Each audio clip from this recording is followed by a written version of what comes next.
A lot of people think that Maven looked like a young me with minus the, and I said, if I even look anything like Maven at any point in my life, I'll take it. I will take it. Him and I are still friends to this day. To this day, one of my favorite people. One of my favorite people. By the way, a couple of stories from my side of it. I loved it. I loved doing that. Michael Cole, at his core, is a miserable human being. You know how that you'll meet people that they're happy when they're complaining, or they're happy when they're miserable, or they act like they're miserable. That's who Michael was. I traveled with him for 3 years at the beginning, from 99 to '02 till about right here. What I remember about this was the Rock Hogan WrestleMania. That was they had worked for the whole week, and then the crowd turned on him. Um, were you surprised that the crowd turned on Rock and Hogan at that WrestleMania?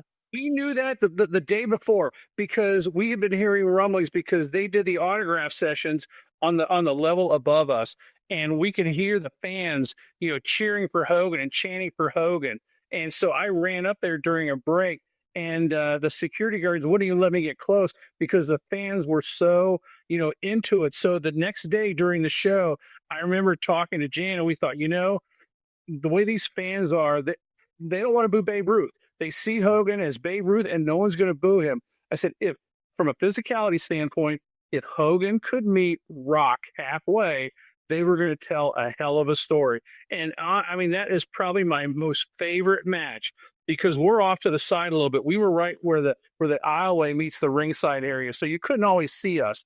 But when they had that exchange in the middle of the match, where Hogan kicked out of the rock bottom, and then he hulked up, and the fans across from the hard cameras were going crazy. And Jan even tells me, "What are they doing? I can't believe this." I mean, that building, I don't care. I mean, TV does it great, but you can't imagine how that felt in the building when 67,000 people really thought and were hoping that Hogan was going to beat Rock. So when Hogan drops the leg and Rock kicks out, the place explodes, because now and the thing is, the camera does a quick shot over to where we are, and I jumped up. So I'm standing and clapping, knowing, okay, they kicked out of each other's finishers. Now it's full speed ahead, baby. We're really going to make an epic out of this. So, I mean, yeah, you could see me standing, and we're just going nuts. It was magic in that building. It was magic. I think there's less than 5 times in my career, Chris, where I walk down onto the floor to watch something. Because when you do that, the fans, you never want to take away from, the fans see you, they yell at you instead of at. But I said, I don't care. I'm going to go walk out, because I want to feel the energy and everything you're describing.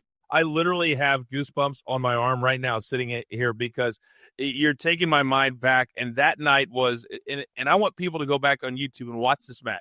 And you'll see about 10 minutes where they just stand and jawing back and forth. And I say all the time, Chris, that in pro wrestling, if you have a magical moment or a magical match, you don't need all the high-flying bullshit.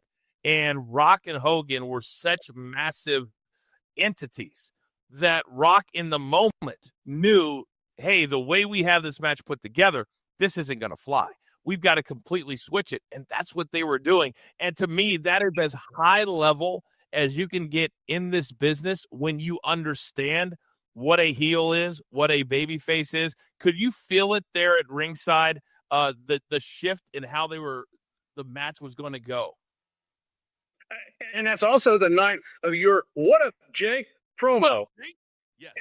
Here's the thing. A quick story about that. We were sitting right next to Danny Garcia, who at the time was Rock's wife. And so we would see each other at shows, and she would say, "Oh, well, Rock loves you guys, you and Owen, or I'd done autograph signings with Rock and everything." So we were joking and talking and everything. So when that promo aired, we were turned around looking at the board, watching it. And as Rock would lay these lines on you, and you would lay lines back to Rock, we would turn, and Danny was cracking up, and we were cracking up. So it was such a shared moment with you and Rock doing that. "Whoa, Jake," and it was just that's a moment that I treasure with you, because knowing how and everything, but knowing Danny, there's a photo that we have, of us with Michael Clark Duncan from the same time, where Danny's actually photo bombing the photo in the background. I mean, Danny was so cool. It's great to see what her and Dwayne have done with the UFL and everything. And it's just, that's such a shared moment, because when you go, "What up, G?" and we're just cracking up, and Danny's cracking up laughing as live as that's going on the big board.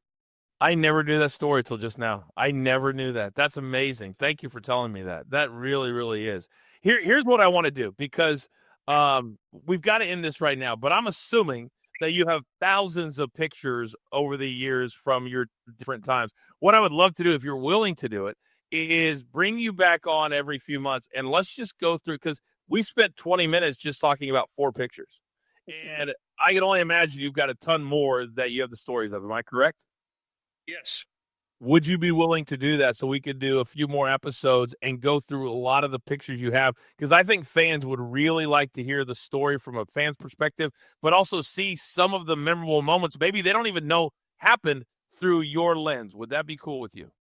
Anything you want, brother. Anything you want. If that's what you want, I'm more than honored to do it for you, John.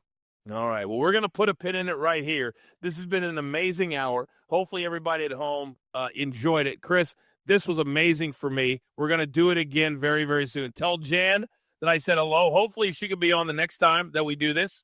I know she's got to work, but thank you. And thank you for the memories. Thank you for taking us through all of that. This was amazing. It's amazing for me, as hopefully it was for you. It's absolutely amazing. Guys, like, share, subscribe. This is what BTT is all about. The last hour, it's everything for us. So for Chris, for Producer Man, I am the coach. We'll see you next time.